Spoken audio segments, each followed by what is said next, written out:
Hey dancers, today I'm going to share 5 common mistakes I've made on salsa dancing that might be holding you back too. Fixing this will level up your dance game. First step, and consistent posture. In salsa, maintaining a strong upright posture is critical for balance and fluidity. When I let my posture slip, I notice my movements become less controlled and less connected with my partner. Staying consistent with your posture not only improves your technique but also helps you look confident on the dance floor. Mistake 2, looking down while dancing.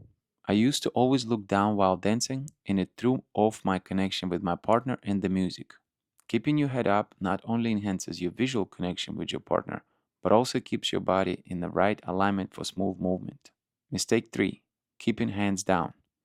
Another mistake I made was keeping my hands down. This limits the flow of the dance. Your hands should always be engaged, either leading or following, and keeping them active adds flair and energy to your movements. Mistake 4, no lateral trunk or shoulder movement. In salsa, the upper body, especially the trunk and shoulders, should move naturally with the rhythm. I used to keep my torso too stiff, which made my dancing look rigid. Adding a bit of lateral movement makes your dancing look more relaxed and rhythmical. Mistake 5, not bending my knees. Lastly, not bending my knees enough was a big issue.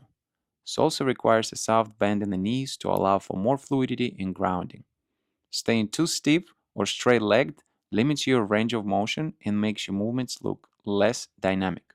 So, those are 5 mistakes I've made on salsa dancing. If you caught yourself doing any of these, don't worry, it's all part of the learning process. Keep practicing, stay mindful, and you'll see improvement soon.